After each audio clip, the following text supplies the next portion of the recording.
Wir haben jetzt ungefähr 3 Wochen in Bogota gelebt und wir haben das ein oder andere Restaurant getestet. Aber in keinem Restaurant waren wir so oft wie bei diesem kleinen, süßen, von außen so unscheinbaren, bio-veganen Restaurant wie hier. Und heute schauen wir im Restaurant Nativa, in unserem Lieblingsrestaurant, mal hinter die Kulissen. Sieht übertrieben ekelhaft aus, aber ist einfach absolut lecker. Woher und wieso überhaupt diese Bio-Lebensmittel und was ist eigentlich die Story hinter diesen Pülverchen hier in dem Shop? Einige Leute bleiben darauf hängen. Als Deutsche lieben wir Kartoffeln. Und hinter mir bereiten sie gerade für das Mittagsmenü die Suppe vor. Champiñones, espinaca. What dish did you order here? I love it. I love it. ¿Cómo es posible que en una madre tierra, en donde ese es el sistema natural, haya personas que estén muriendo de hambre?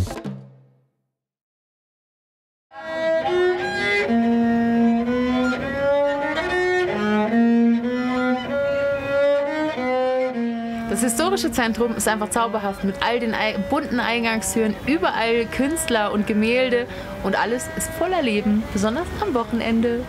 Hier hinter dieser unscheinbaren Tür rechts neben mir verbirgt sich unser Lieblingsrestaurant Nativa. Let's go!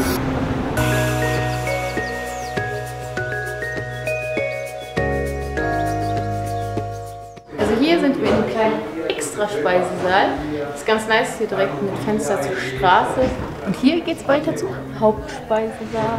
Also das hier scheint auch ein altes, umgebautes Gebäude zu sein, wo vorher irgendwie so eine Feuerstelle drin war. Man sieht hier noch so ein bisschen, dass es mal ein, glaube ich, ganz normal bewohntes Haus war. Bueno, yo soy Bunco Ayarimacu, que quiere decir el hombre que está entre la luz y la oscuridad. Tengo 40 años, nací en esta casa, que hoy en día es el restaurante Nativa. Esta era la casa de mi abuela, antes fue la casa de una tía abuela. Was war der Ort hier, dieser Hinterhof, bevor er zum Restaurant wurde? Kannst du uns das sagen? El patio de la casa. Ja? Era el lugar donde mi abuela tenía todas sus plantas. Y aquí habían 2 habitaciones, pero se cayeron. Entonces estamos implementando recolección de aguas lluvias, manejo de aguas residuales, transformando la arquitectura de la casa para hacerla más sustentable, más regenerativa y que vaya más desde la línea de la cosmovisión indígena que nosotros cuidamos, nativa que nosotros cuidamos, que nos habla de la ley de origen, que es cuidar a todos los seres, cuidar el agua, cuidar la vida. Melinda just arrived last night. So what is the first thing that you do? So just arrived late last night. We're staying down the street at a Airbnb and took our first walk this morning, and this is a place I've been dreaming about, and here we are. We just met you. May I ask, what dish did you order here? The ensalada de frutas. I love it. I love it. Y la empanada. Dos cappuccinos. Eine unserer Lieblingsspeisen sind hier diese frittierten Bananencracker. Eine Sekunde. Das sind diese hier. Und das ist einfach nur Banane, zermanscht und dann frittiert. Und hinter mir bereiten sie gerade für das Mittagsmenü die Suppe vor und den Quinoa und alles. Und das hier wird eine Gemüsesuppe, wo sie jetzt gerade den Kohl reinschneiden. Also es ist wirklich wunderbar. Und du siehst, wie frisch diese Zutaten noch sind. Eben gerade sind sie angekommen und jetzt gerade werden sie verarbeitet. Und das schmeckt halt eben auch. Ne?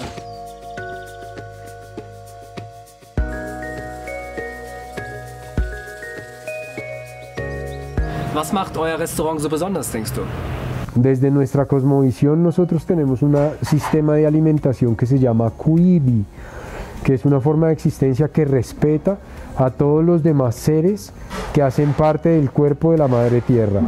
Muisca es como nos conocen a nosotros, y Muisca quiere decir gente, pero para nosotros gente es todo lo que existe. Y lo que nos han enseñado a nosotros nuestros abuelos y nuestras abuelas es que hay que respetar a todas las gentes. Y encontramos desde el pensamiento occidental ese concepto de vegano, y es lo que entendemos sería lo más cercano a Cuibi. Las papitas, sal, orégano, patacones. ¿Cuáles son los ingredientes de la Bueno, esto tamara? tiene masa, harina de arroz y maíz, champiñones, espinaca y garbanzos. Y garbanzos. Y se le echa pimentón, cebollita, ¿ves? Wow, muchas Y gracias. esta es la hoja de plátano.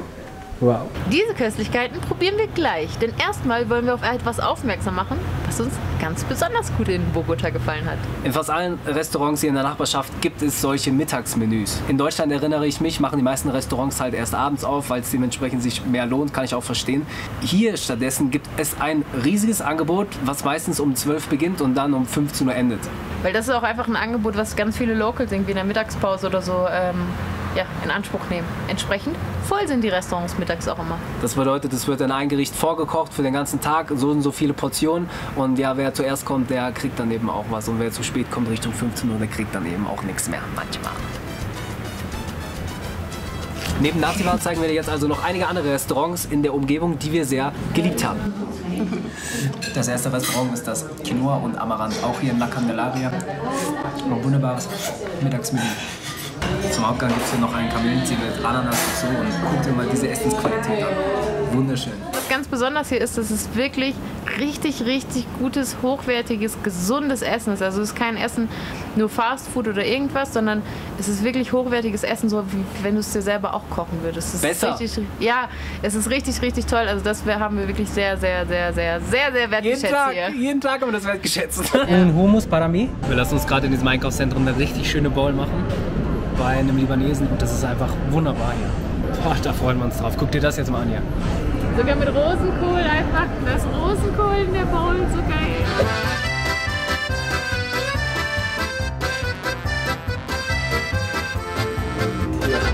Ein bisschen aufgerissen, aber ich habe das Produkt. In Bogota gibt es einen Lieferservice, der heißt Rappi, so wie Rapido.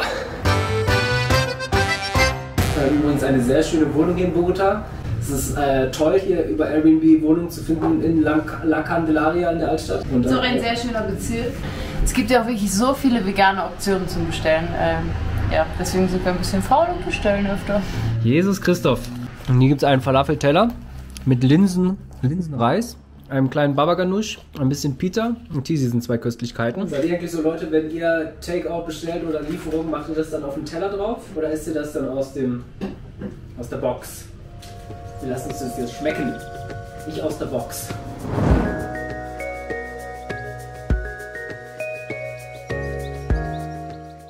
Kannst du irgendwas sagen? Ja. Das hier ist Tamala. Das ist unser Lieblingsessen von hier. Sieht übertrieben ekelhaft aus, aber ist einfach absolut lecker. Das ist wie so Mais-Porridge quasi, kannst du dir vorstellen, mit Champignons und Kichererbsen und einigen Gemüsesorten drin. Und es schmeckt einfach unglaublich lecker. Mein Lieblingskartoffel. Wieso Als ist deine Deutsche, Lieblingskartoffel? weil die einfach so lecker sind. Als Deutsche lieben wir Kartoffeln. Das wäre gegen meine Naturkartoffeln nicht zu mögen.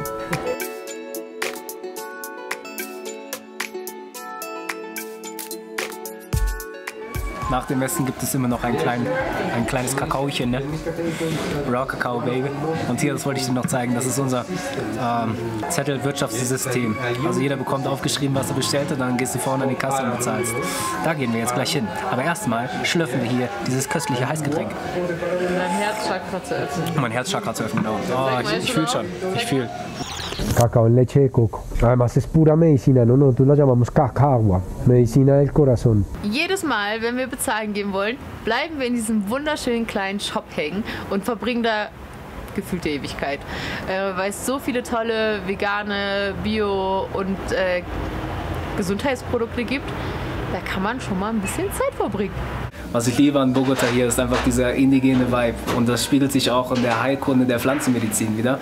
Cannabis ist ein ganz offenes Thema, über das gesprochen wird. Ich glaube, das Kraut an sich wird nicht offen verkauft, aber es gibt halt sehr viele Öle. Drogen sind ja auch höchst illegal, gibt so ab 8 Jahre Strafe.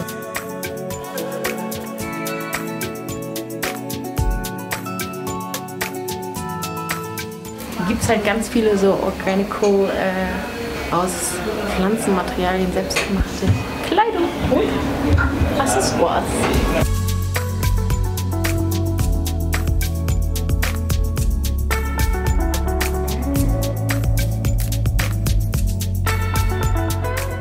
Wir sind jetzt hier an der Theke und Jonathan erklärt uns ein bisschen über diese Pulver, die hier stehen, wie zum Beispiel Rapé oder wie Mambe. Wozu wird das genutzt? Das ist in Spanisch, aber wir übersetzen ja das. So, Jonathan, why do you use rapé and what is rapé? Los abuelos, los mayores nos dicen que el rapé es para aterrizar el pensamiento, para sentarlo y para uno estar bien direccionado en las labores del día, cuando viene estrés, cuando viene cansancio, cuando viene angustia, miedo. Uno se sopla un rapé y él entra aquí en la mente y limpia la glándula pineal, entonces purifica mucho la mente, el espíritu. El mambe viene a representar la palabra femenina. Ellos son como un balance. El rapé o el tabaco es el masculino y el mambe es la palabra femenina. Entonces cuando uno está en el círculo, uno entra en esa conciencia con ellos. Cuando uno entra por primera vez a probar el mambe o la hoja de coca, uno tiene que tener la conciencia de que un espíritu está entrando en uno para así mismo la mirada purificarla, cambiarla. Also sie haben jetzt 2 Rapés stehen, eins aus Brasilien, eins aus Kolumbien. Und das ist wie so ein Schnupftabak, kannst du dir vorstellen. Das ziehst du durch die Nase, es gibt da so eine Kukri zu, das macht man manchmal als 2 Personen, aber kannst du auch alleine nehmen. Und dann kriegst du halt total diese Klarsicht, von der er gesprochen hat. Sehr, sehr spannend. Einige Leute bleiben darauf hängen und werden süchtig danach, eben weil es Tabak ist. Ja, dementsprechend musst du für dich selber entscheiden, ob du das probieren möchtest oder nicht.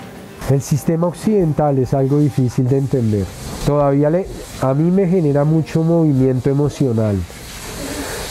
¿No? Comprender que estamos en un planeta madre de abundancia.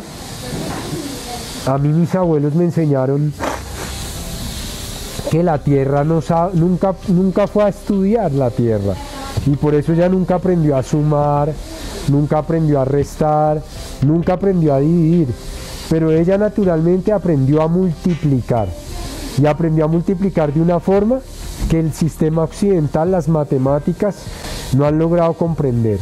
Si tú pones 2 frijoles por 2 frijoles, esos son infinita cantidad de frijoles.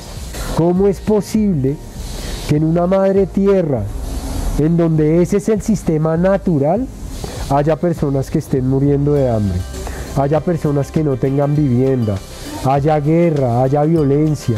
Eso no tiene ningún sentido. Y eso para mí es muy difícil de entender. Que si tú no tienes plata no puedas comer. Eso es muy difícil de entender. Wir hoffen, dass wir dir nicht nur Einblicke hier in die Essens-Food-Kultur geben konnten, sondern auch in die Kultur der Menschen hier generell. Und falls dich noch mehr solcher Content interessiert von den ganzen verschiedensten Kulturen der ganzen Welt, Tierwelt, Dank für deine Zeit, Aufmerksamkeit und wir küssen dich virtuell.